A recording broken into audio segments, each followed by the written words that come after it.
Vou perguntar só para desencargo de consciência. Vocês estão conseguindo me ouvir, entender legal aí, principalmente no fundo? É porque nós estamos com o microfone novo ali. Os irmãos estão falando mais ou menos ali na parte dali, Isaías. Dá uma regulada, ver como que pode fazer. Porque nós estamos com esses microfones novos e nós ainda não conseguimos achar o ponto ideal para eles, mas vai dar certo, amém, irmãos? Só a gente ter um pouquinho de paciência, vai dar tudo certo. Hoje nós vamos continuar a nossa série de ministração que nós começamos na semana passada. Semana passada nós falamos em se posicionar para os últimos dias, amém? Em nome de Jesus, e hoje nós vamos ler Jeremias capítulo de número 1, do verso de número 1 ao verso de número 5, por gentileza. Jeremias capítulo de número 1, verso de número 1 a seguir. E diz assim: as palavras de Jeremias, filho de Ilquias, um dos sacerdotes de Anatote, no território de Benjamim. A palavra do Senhor veio a ele no 13º ano do reinado de Josias, filho de Amon, rei de Judá, e durante o reinado de Jeoaquim, filho de Josias, rei de Judá, até o 5º mês do 11º ano de Zedequias, filho de Josias, rei de Judá, quando os habitantes de Jerusalém foram levados para o exílio. E a palavra do Senhor veio a mim dizendo: antes de formá-lo no ventre, eu o escolhi. Antes de você nascer, eu o separei e eu o designei profeta às nações. Amém? Glória a Deus. Agora vá comigo, por gentileza, lá em Salmos.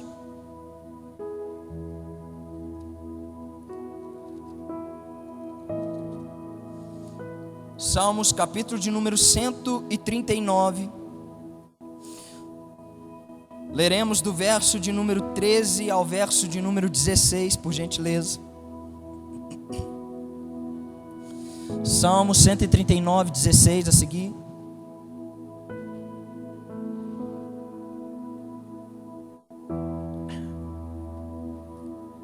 Aleluia.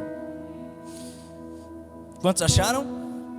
Amém? Diz assim a palavra do Senhor para nós: tu criastes o íntimo do meu ser e me teceste no ventre da minha mãe. Eu te louvo porque me fizeste de modo especial e admirável. Tuas obras são maravilhosas, digo isso com convicção. Os meus ossos não estavam escondidos de ti, quando em secreto fui formado e entretecido como nas profundezas da terra. Os teus olhos viram o meu embrião. Todos os dias determinados para mim foram escritos nos teus livros, antes de qualquer um deles existir. Quão preciosos são para mim, Senhor, os teus pensamentos.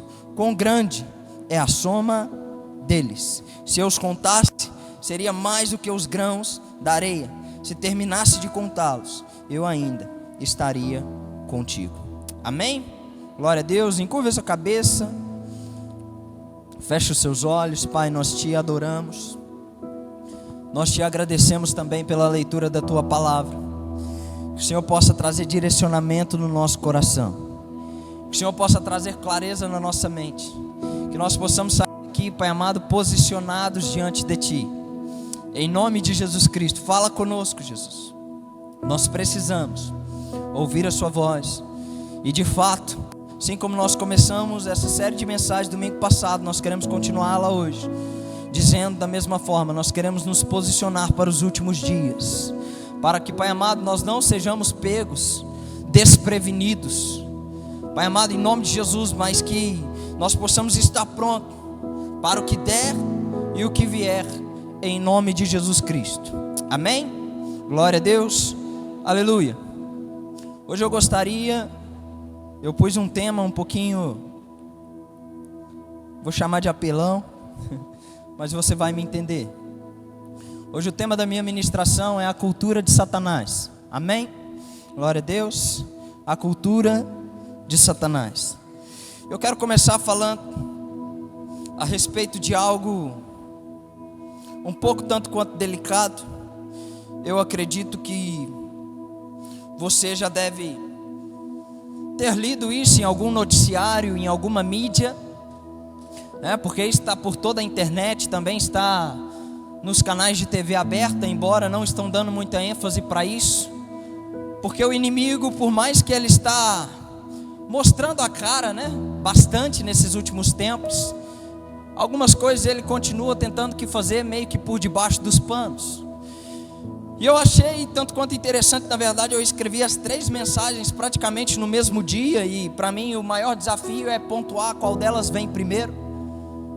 Mas acredito que você não vai conseguir reter toda a informação, então eu te peço por gentileza, reveja a mensagem anterior, durante a sua semana, reveja essa mensagem de novo lá no nosso canal, para você conseguir assimilar alguns pontos. Nós vamos fechar na Santa Ceia com a última mensagem, e eu acredito que tudo vai fazer muito sentido para a sua vida. Mas há algum tempo atrás, na verdade, semana passada, nós tivemos a infeliz notícia de que a ministra Rosa Weber, liberou a ação de julgamento que trata a descriminalização do aborto até os 3 meses. Ou seja, se o feto tiver até 3 meses e você abortar, isso não vai ser considerado mais um crime. Qual que é o problema? Aos 3 meses, a criança ela já está completamente formada, ela já possui impressão digital, já tem movimento, cérebro, coração, ela já tem tudo ali que caracteriza ela como um ser vivo. Amém? Quem está comigo, diga amém. Glória a Deus. Ou seja, tudo que ela precisa, a criança, ali com 3 meses, ela já está com tudo formado, tudo que ela precisa para vir com muita saúde ao mundo, é continuar se nutrindo no lugar que deveria ser o lugar mais seguro da terra, chamado ventre de uma mãe. Mas infelizmente não é a realidade dos nossos tempos. E essa notícia para nós cristãos, ela tem que ser uma notícia que mexe com o nosso coração. Ela tem que ser uma notícia que traz lágrima aos nossos olhos. Sabe por quê? Muito me entristece, de verdade, eu conversar com alguns crentes, evangélicos, cristãos, e falar: olha como está a situação do mundo, e a resposta parece que clara. A gente se tornou espiritual demais, e a resposta que a maioria me dá é: pastor, mas as coisas têm que acontecer mesmo. Já está escrito que o mundo vai piorar, então não tem por que a gente ficar preocupando com essas coisas, irmão. Quando foi que a igreja perdeu a sensibilidade? Eu sei o que está escrito, eu sei que a tendência das coisas é ir piorando, é verdade isso. A palavra de Deus nos diz exatamente isso. Márcio, você leu meu esboço, querido? É isso. Mas a palavra de Deus vai nos dizer: não nos conformeis com este mundo, mas transformai pela renovação do vosso entendimento. Irmão, a Bíblia ela foi escrita, a revelação que aqui contém é para nos preparar, não para a gente cruzar os braços e ficar de qualquer jeito. Amém? Foi igual quando nós tivemos o tema das eleições, e muitos começaram a falar a respeito do fanatismo. E eu não estou dizendo que não teve, a igreja evangélica errou muito na questão do fanatismo, mas muitos queriam entregar de bandeja, falar: não, deixa assumir qualquer governo. Não é assim, irmão. A palavra de Deus nos ensina: orai pela paz na cidade. Nós precisamos orar pela nossa nação, nós precisamos orar pela nossa cidade de Passo, nós precisamos orar pelo estado de Minas Gerais, nós precisamos interceder pelo mundo, a mesma forma que nós intercedemos pela nossa casa, irmão.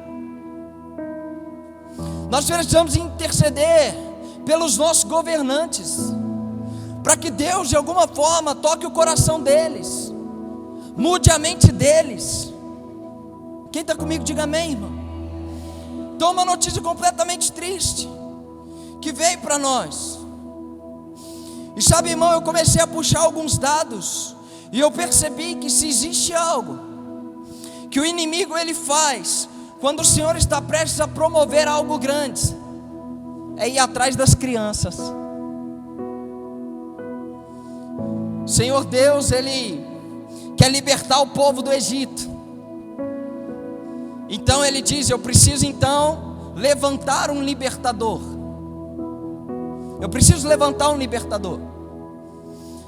E na época, isso eu estou falando para quem lê Bíblia, claro, lá no livro de Êxodo você vai ler sobre isso.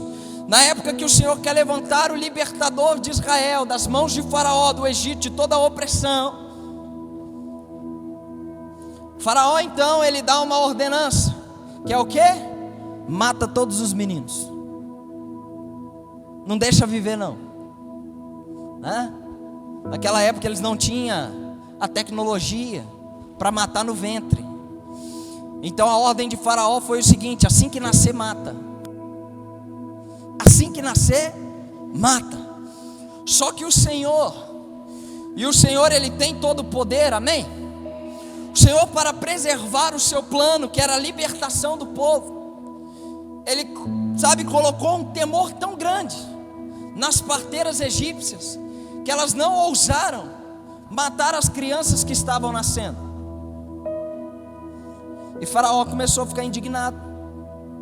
Falou assim: mas como que os meninos hebreus continuam se multiplicando, sendo que a ordem foi: deixa matar, é para matar, não é para deixar viver. E aí as parteiras diziam: sabe, Senhor Faraó, as hebreias elas são muito vigorosas, muito fortes, amém? Porque o povo de Deus é assim, é um povo forte, é um povo vigoroso, amém? Em nome de Jesus. Então antes mesmo da gente chegar lá para fazer o parto, elas já tiveram o menino, não dá para matar não. Mas o inimigo novamente, ele tenta travar os planos de Deus, e ele continua dizendo: então vamos fazer o seguinte, pode ir lá na casa desse povo hebreu tudo, e se achar menina, deixa viver, porque vai servir, vai ser escravo. Agora menino, pode matar todo mundo. E aí todo mundo conhece, né, a história de Moisés. A mãe o esconde até o 3º mês, e quando já não dava mais para esconder, no 3º mês de nascença, ela então coloca ele num rio, né, dentro de um cestinho, e vai que vai. E o libertador foi parar lá na casa do inimigo, e de dentro da casa do inimigo o Senhor fez algo extraordinário, né?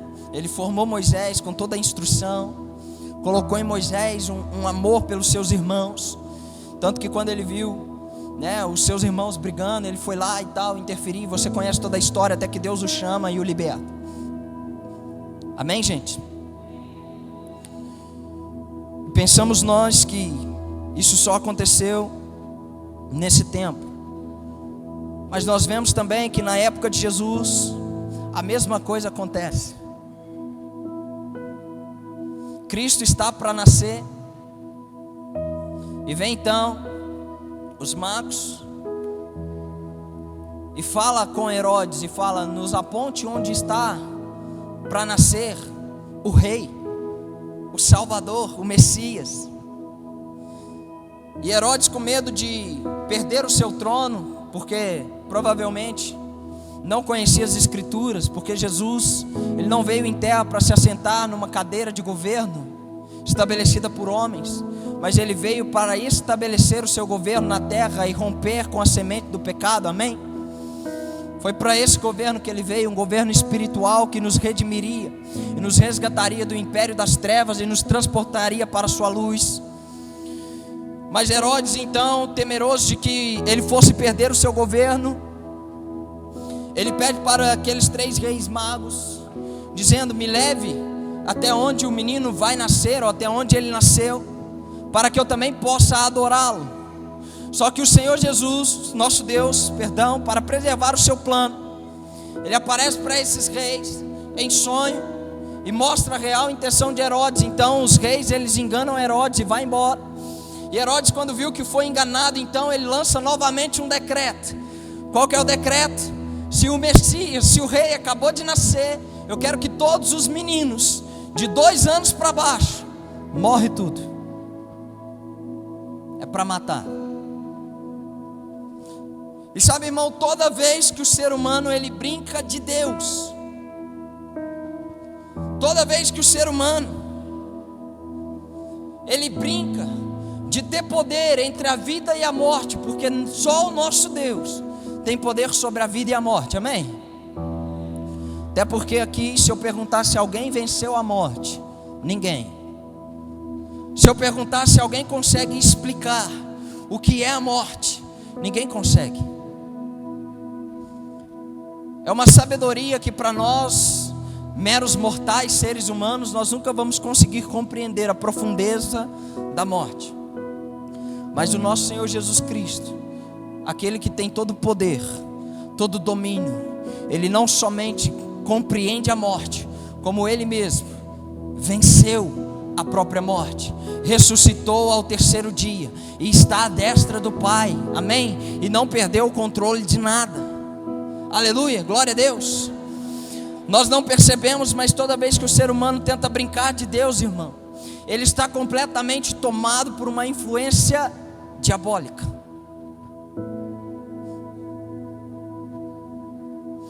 E sabe, irmãos, se existe uma cultura, e hoje eu vou praticamente ler bastante do que eu escrevi aqui, que está se infiltrando na sociedade, que está se infiltrando por meio dos ensinos na escola, por meio da propagação na internet, e infelizmente adentrou dentro de algumas igrejas. Essa cultura diabólica se chama seu corpo, suas regras.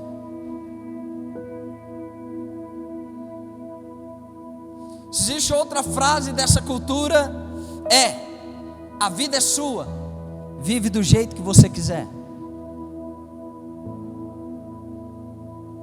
Outra frase bastante comum por essa galera é dizer o seguinte: a vida é curta demais, não perca tempo negando a si mesmo, faz o que você tiver vontade, faz o que você tiver na teia.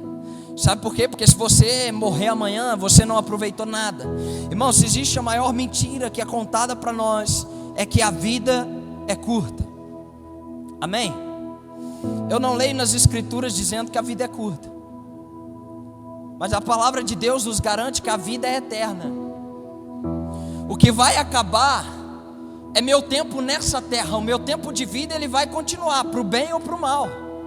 Eu vou continuar existindo eternamente, irmão, porque a vida ela é eterna. Cristo ele veio para nos dar a vida eterna, mas vida com abundância ao lado dele, amém? Na Nova Jerusalém, glória a Deus, eu quero chegar lá, espero que você também. Mas muito pelo contrário, se nós vivemos de qualquer maneira nessa terra, nós também continuaremos a vida eterna, só que no inferno. E essa é a ideologia que tem entrado na cabeça, infelizmente, principalmente dos nossos adolescentes e das nossas crianças. Seu corpo, suas regras, sua vida, viva como quiser, e a vida é curta demais para você não fazer aquilo que você gosta.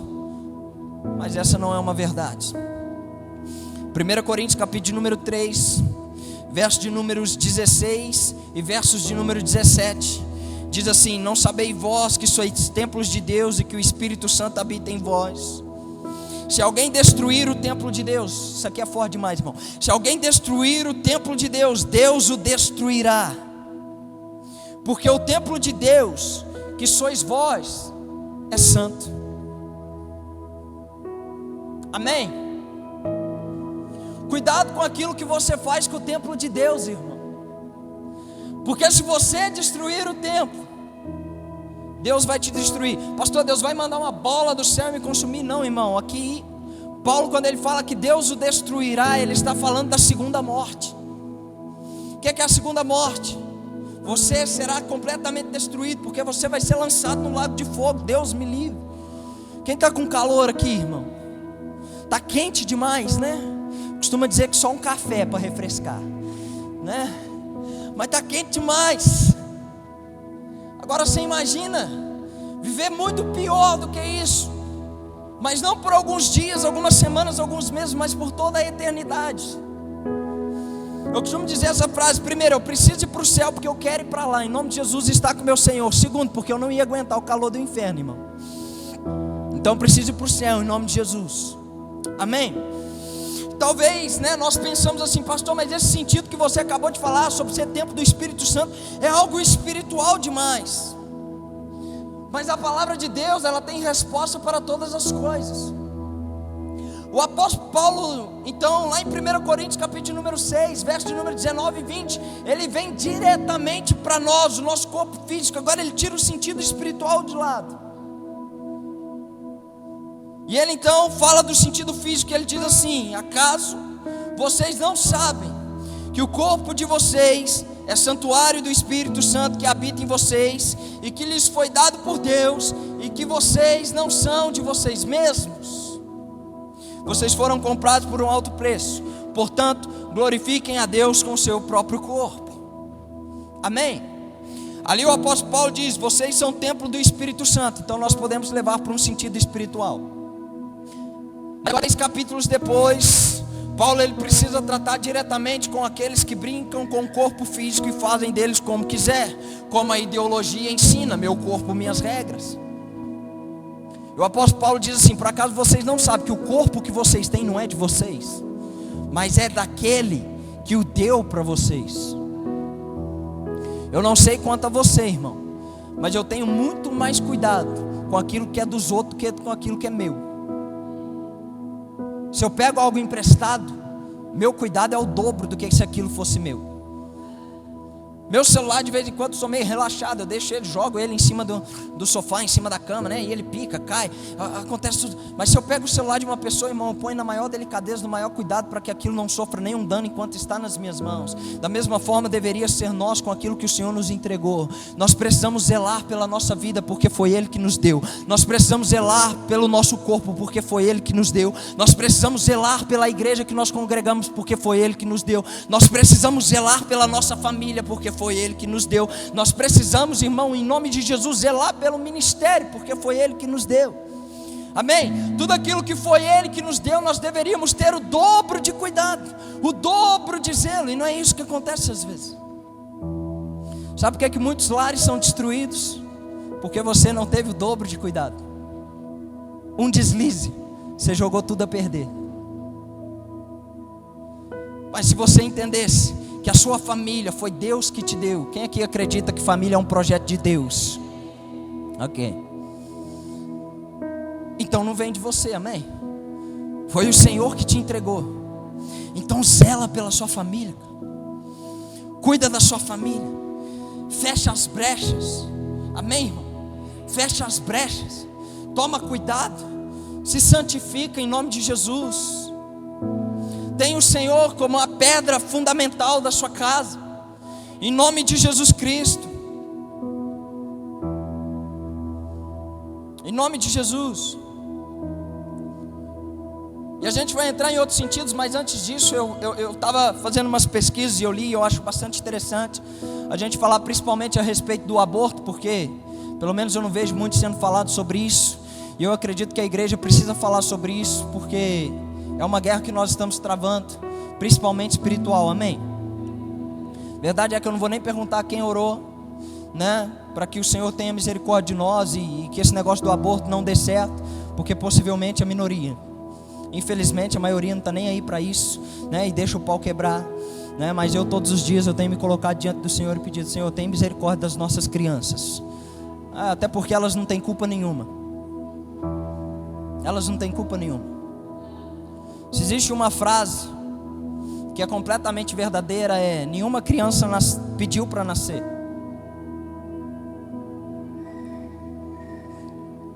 Não é verdade? Nenhuma criança chegou até você e falou assim: mãe, me conceba.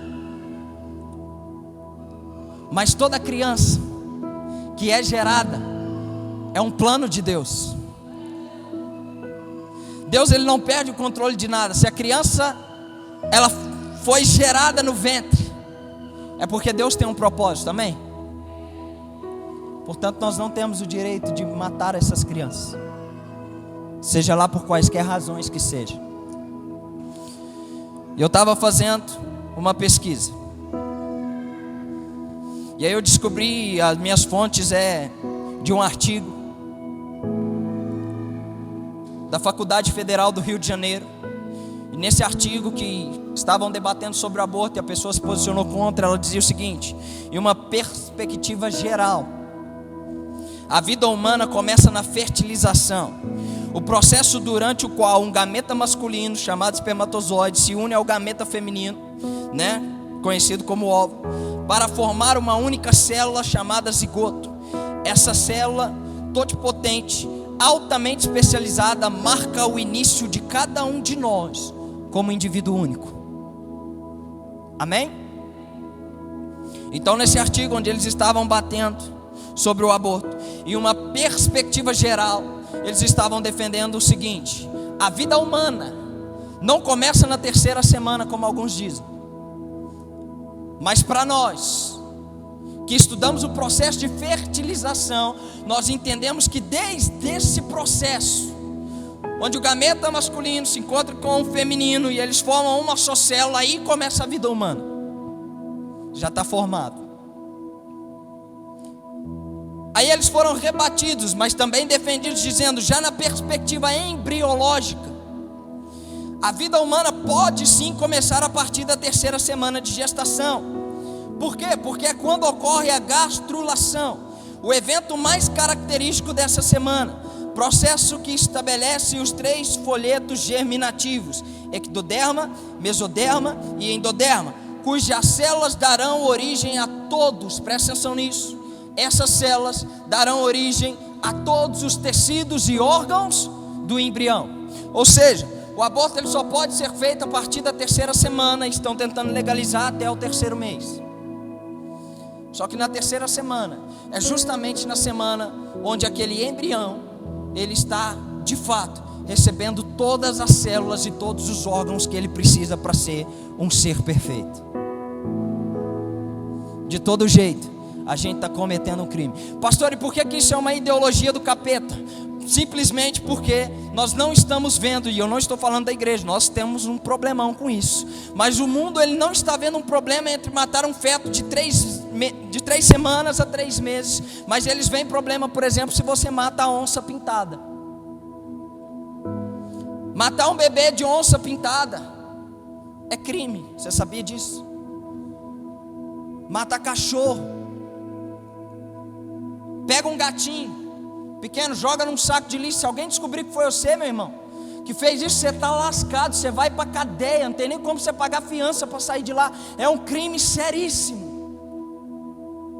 E desde quando a vida animal passou a valer mais do que a vida humana, irmão? Nós não podemos tratar assim os animais. Nós não podemos mesmo, porque animais também são criaturas de Deus, amém? Mas espera aí, será que a vida humana não é maior que a vida selvagem? A vida dos animais, o próprio Senhor em Mateus capítulo número 6, ele fala sobre isso. Ele fala, observa as aves. Está falando dos animais. Observa as aves, não tem de vós muito mais valor que elas. Está vendo como que é algo diabólico? Se nós, irmão, não nos posicionarmos, se nós como igreja não levantarmos um clamor para que o Senhor tenha misericórdia de nós, da nossa nação, aonde que isso vai parar, irmão?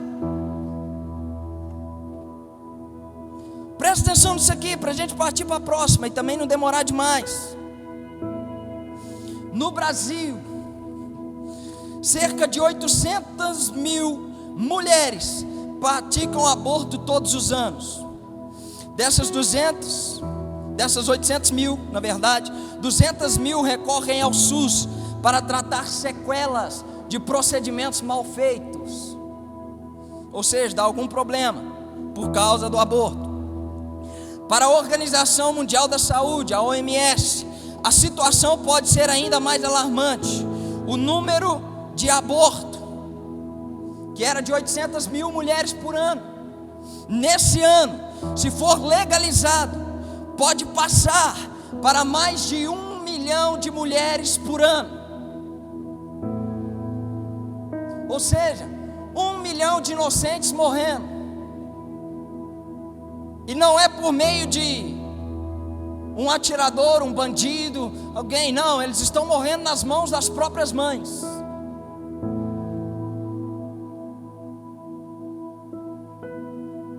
E aí a matéria continua.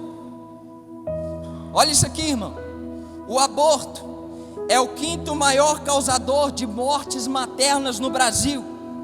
Segundo um estudo publicado em 2013, 1 a cada 5 mulheres com mais de 40 anos já fizeram pelo menos um aborto na vida. Hoje existem 37 milhões de mulheres nessa faixa etária, e de acordo com o Instituto Brasileiro de Geografia e Estatística, o IBGE, dessa forma, estima-se que 7,4 milhões de brasileiras já fizeram pelo menos um aborto ao longo da sua vida. Ou seja, 7,4 de milhões de crianças mortas no útero materno. E outra pesquisa aponta, o número de abortos cometidos só em 2021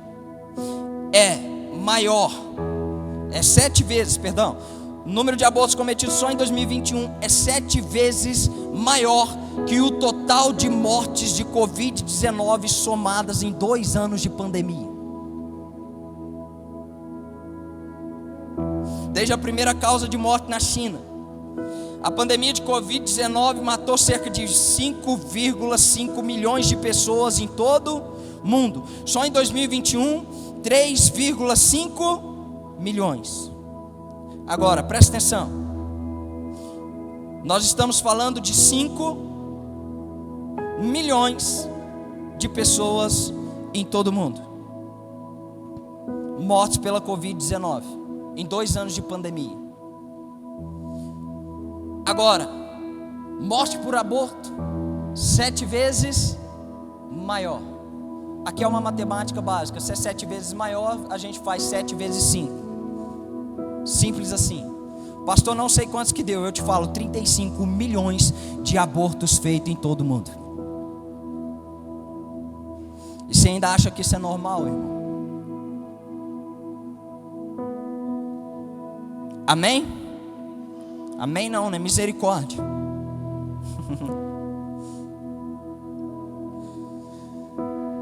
Então, irmão, nós precisamos entender isso. Eu acredito que o Senhor, Ele tem promessas para a nossa nação. Nós sabemos disso. Nós acreditamos num avivamento partindo do Brasil para as nações. Até porque o Brasil é o melhor país que você pode escolher para viver. O melhor. Nós temos uma liberdade de expressão até o momento muito boa. Nós temos um clima tropical muito bom. Aqui não é nem quente demais, nem frio demais. Nós temos a estação dos anos tanto quanto equilibrada. Não em alguns países. Aqui no Brasil não se ouve falar de terremoto, furacão, tsunami, nada dessas coisas, graças a Deus. Então o país que nós moramos é um país excelentíssimo. Quando você ouvir alguém falando mal do Brasil, você fala assim, cara, vai lá para a Ucrânia, vai lá para a Rússia, aí você vai ver o que é, né? País complicado de verdade. Vai lá para a China, vai para a Flórida, né? Pegar uns furacãozão aí, pá, que aí você vai ver. Irmão, nós vivemos num país abençoadíssimo por Deus.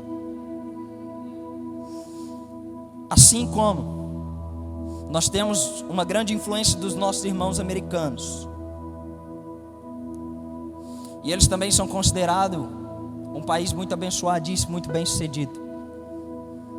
E eu quero caminhar para o final, compartilhando com vocês uma entrevista. Quem aqui conhece Billy Graham? Amém. Vocês lembram do atentado de 11 de setembro nas Torres Gêmeas? Pá, tal, os aviões colidiu lá e tal. Billy Graham, nessa época, ele estava internado. Teve alguns problemas de saúde e estava internado.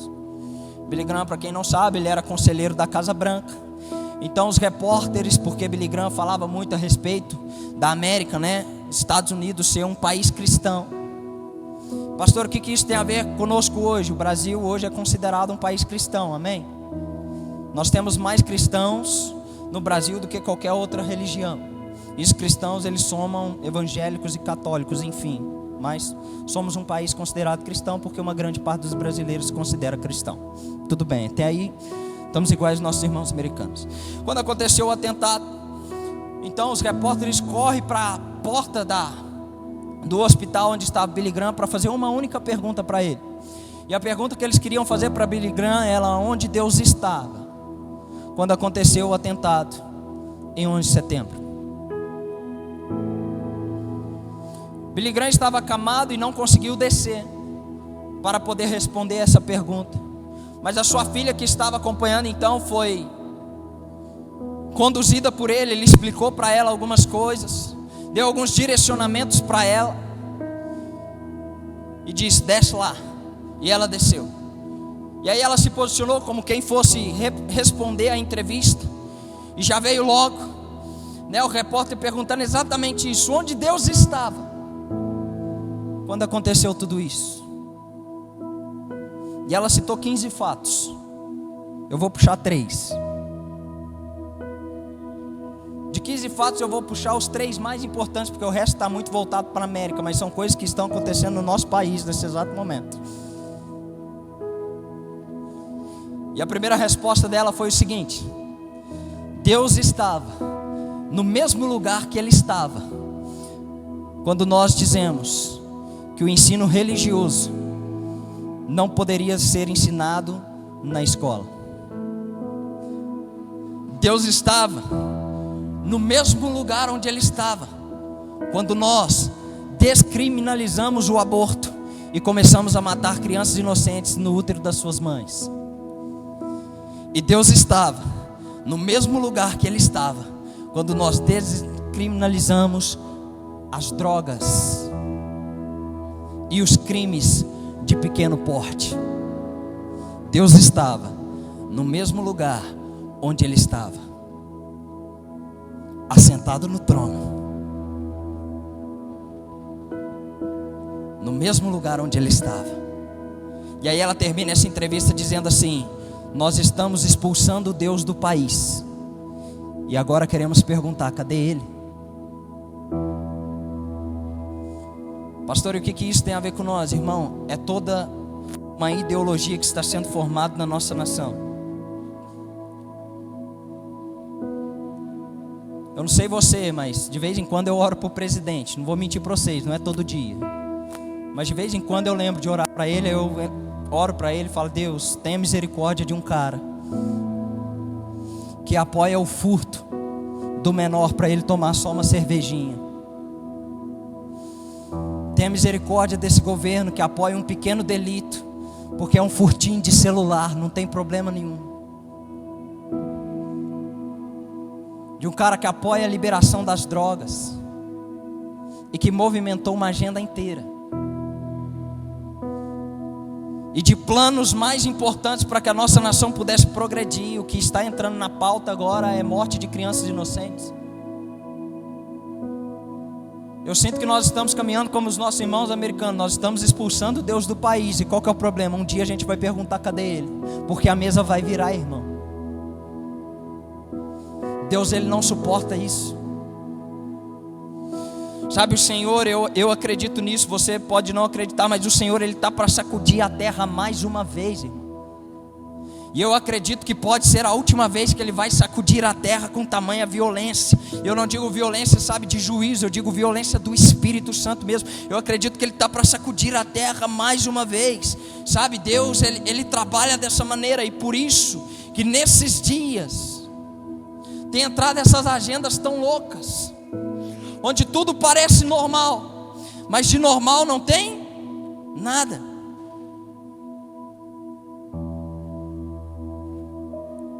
Nós precisamos nos posicionar para que não aconteça como aconteceu lá em Ezequiel, capítulo número 22, verso 30.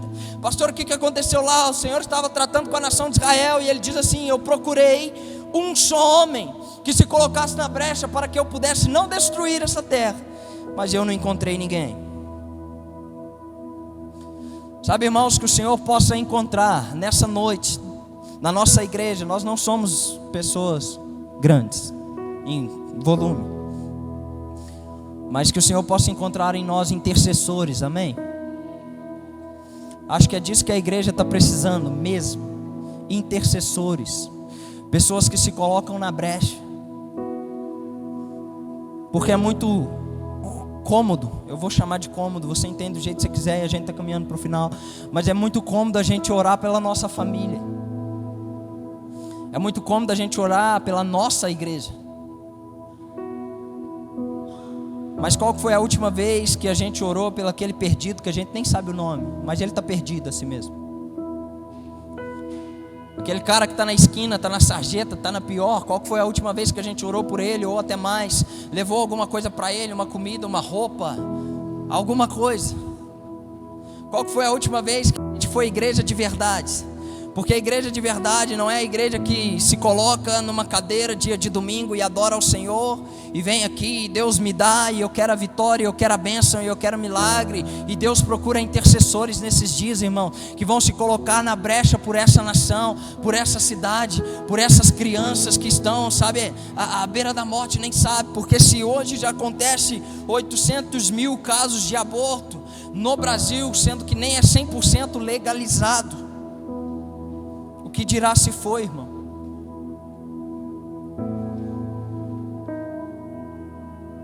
Nós não pertencemos a nós mesmos.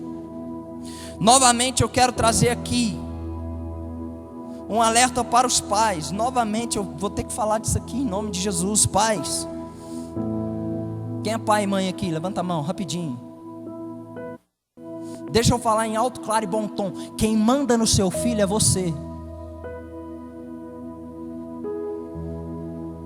A palavra é essa: quem manda é você. Sabe por quê, irmão? Criança, ela não sabe a hora que ela tem que comer. Não é verdade? Criança não escolhe a hora de comer. A hora que a mãe põe no prato, falou que é a hora do almoço, ela tem que ir lá e comer. Criança também não escolhe, pelo menos lá em casa ela não escolhe o que vai comer. É o que tem para comer. Agora, nós estamos trabalhando com crianças que não escolhem o que comer, quando comer, o que vestir. Mas nós estamos agora com uma pauta para ser aprovada, e é meu último tema para eu encerrar de verdade. Mas nós estamos com uma pauta sendo encaminhada, que agora uma criança vai poder escolher o gênero que ela quer ser. Se ela vai ser homem, se ela vai ser mulher, se ela vai ser não binário. Que país é esse? Que loucura que é essa? Irmão, não consigo encontrar outra resposta a não ser a igreja afrouxou demais. Porque aonde tem cristão genuíno, irmão, de verdade, nós brasileiros, né, somos considerados um país cristão. Algo já era para ser, sabe, mudado na nossa sociedade. Pastor, como que você fala isso? É só você ver o avivamento que aconteceram na Nova Inglaterra. O avivamento começou na igreja, mas impactou uma sociedade inteira, a ponto da taxa de criminalidade na Nova Inglaterra, na época de Jonathan Edwards, cair para quase que zero, irmão. Mesma coisa aconteceu no país de Gales. Novamente a igreja influenciando a cultura, e não a cultura influenciando a igreja, irmão. Hoje a gente tem filho de crente,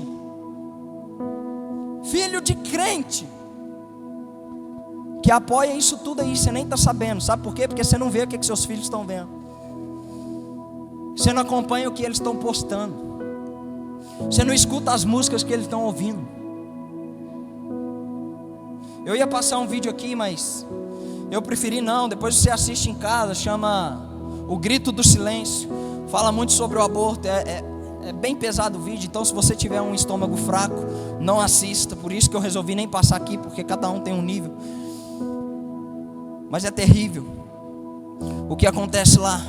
E aí nós temos pessoas da nossa geração que infelizmente estão influenciando os nossos filhos. Algumas delas eu vou citar, tais como Luísa Sonza, Anitta, e essa parafernália toda, que está entrando dentro dos ouvidos das nossas crianças, dos nossos adolescentes, dos nossos jovens, e a gente não está fazendo nada. Dia para trás, eu não sei o que estava acontecendo. Eu sei que do nada começou a tocar uma música. Eu não lembro onde a gente estava, se a gente estava no aniversário, se foi lá em casa que aconteceu, eu não sei o que aconteceu. Só sei que começou a tocar uma música de criança, uma música infantil, da Anitinha. É a Anitta em versão criança, né, irmão? Não muda nada, o espírito é o mesmo, só que está em versão kids, para que possa influenciar o seu filho sem que ao menos você perceba.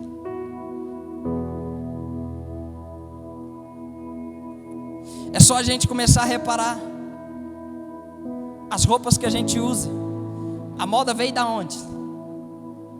Porque se as roupas que a gente usa é a tendência do momento, o jeito da gente se comportar é a tendência do momento, que a tendência do momento agora é o natural, o cabelo mais natural possível, o mais sem maquiagem possível, se aceite do jeito que você é. Irmão, nem Jesus te aceita do jeito que você é, por que você se aceitaria? Pastor, como assim Jesus não me aceita do jeito que eu sou? Irmão, Ele disse: vinde como estás, mas Ele nunca pediu para você permanecer. Todos aqueles que chegam até Jesus, eles são transformados. Amém? Em nome de Jesus Cristo. Eu quero aproveitar esse momento para declarar isso sobre a sua vida, sobre a sua casa, sobre a sua família, seja lá, né, o que você estiver representando aqui.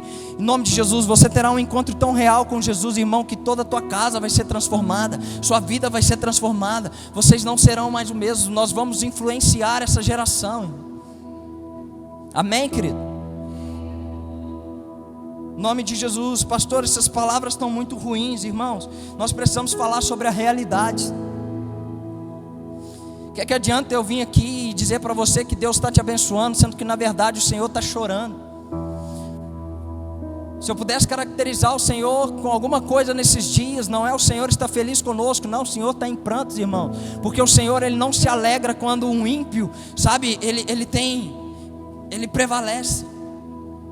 O Senhor, Ele não tem esse tipo de alegria. Não, muito pelo contrário, a alegria do Senhor é ver um justo sendo bem sucedido, um justo prevalecendo. O Senhor, Ele não compactua com o mal, Ele é um ser santo. Quando Ele vê que nós estamos rodeados de pecados e nos entregando ao pecado, irmão, eu acredito que o coração dele sangra sim. Sangra sim.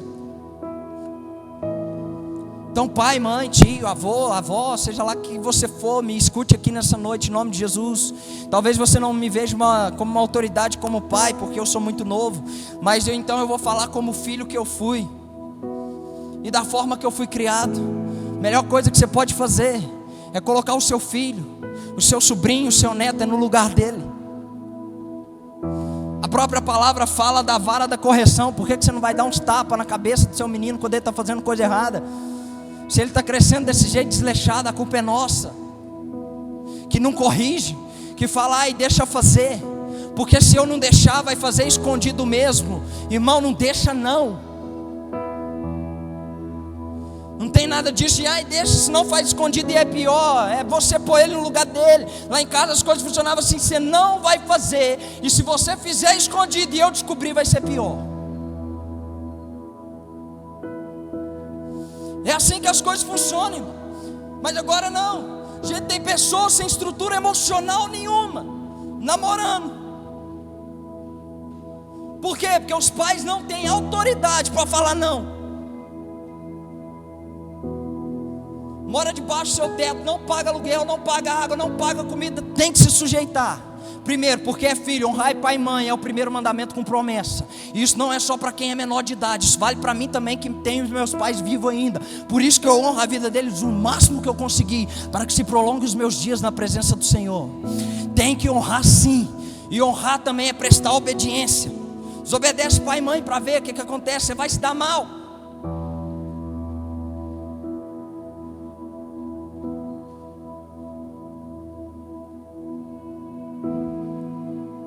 Será que é isso que a gente quer, irmãos? De verdade, eu fico até com o coração um pouco perturbado. E eu comento muito isso com a Vitória. Eu falava isso com ela com muita perturbação no meu coração. Eu dizia, amor, será que de fato eu não estou viajando na maionese? Será que é isso mesmo que o Senhor... Porque palavras tão duras estão tendo que sair de mim. Daqui a pouco o povo da igreja vai virar a cara para mim. Vai querer ouvir o pastor Felipe, porque o pastor Felipe só enche o saco da gente, só bate na gente, né? Só fala desses assuntos pesados, só repreende a gente. Irmão, eu não estou repreendendo vocês porque eu estou bravo, ou porque eu tenho prazer nisso. Não é por isso, irmão, mas é por zelo, por amor, porque eu não quero ver nenhum lar destruído. Eu não quero ver a nossa nação sofrendo um juízo, porque nós falhamos, porque a igreja que tinha que se colocar na brecha fraquejou, falou, deixa acontecer. Tem que acontecer mesmo. Irmão, pode até acontecer, mas tem que acontecer debaixo das nossas lágrimas, debaixo do nosso suor e, se possível, até mesmo debaixo do nosso sangue. Em nome de Jesus, eu quero que você entenda essa mensagem e se posicione junto comigo. Nós não vamos nos calar diante de uma agenda progressista, irmão. Nós não vamos refrear. A palavra de Deus, ela continua sendo absoluta, ela continua sendo a verdade, e nós vamos proclamar a verdade nesse país, nós vamos proclamar a verdade além desse país, aonde quer que estiver. É a verdade que vai nos guiar, nós não vamos temer, irmãos. Pastor, isso custar a nossa vida, não vai ser os últimos a morrer, e muito menos os primeiros. Já custou a vida de muitos isso aqui, irmão. O que? Defender a verdade. Custa vida defender a verdade. O problema é que a gente tem medo da morte nesse mundo, porque a gente quer viver muito nele. Nós queremos viver em um mundo pelo qual nós já teríamos que ter morrido para ele. Amém, irmãos? Amém? Não deixe, eu quero encerrar, não deixe que a ideologia de Satanás entre dentro da sua casa. Não deixe que a ideologia de Satanás entre na sua mente. Você é responsável. Você é responsável. Lembre-se disso. Você é responsável por você. Você também é responsável por aqueles que estão debaixo dos seus cuidados. Tome cuidado. Vou contar uma historinha. E se alguém puder, nós vamos orar pelas nossas crianças, blindando elas. Então, se você puder chamar elas lá para mim, em nome de Jesus, sinto fazer isso hoje.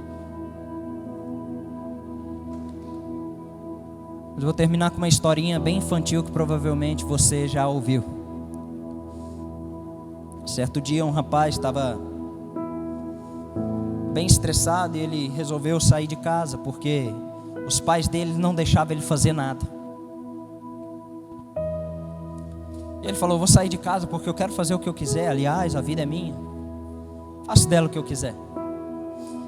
E aí ele sai de casa, vai morar sozinho e está vivendo de farra em farra.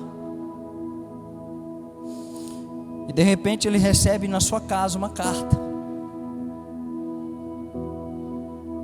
Uma carta. Quando ele abre essa carta para ler, alguns dias antes, ele estava pensando: será que está certo eu levar esse tipo de vida que eu estou vivendo? Abandonei os meus pais, estou vivendo de farra em farra, estou começando a passar necessidade. Será que está certo esse tipo de vida que eu estou levando?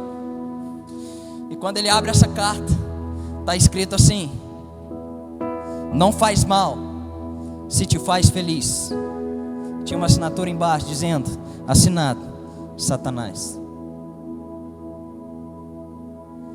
Não faz mal se te faz feliz. O dono dessa frase é o próprio diabo. Cuidado, irmão. Nem tudo aquilo que te faz feliz vem de Deus. Isso pode custar a sua vida. Amém? Vem cá, em nome de Jesus, eu quero fazer um pouquinho diferente.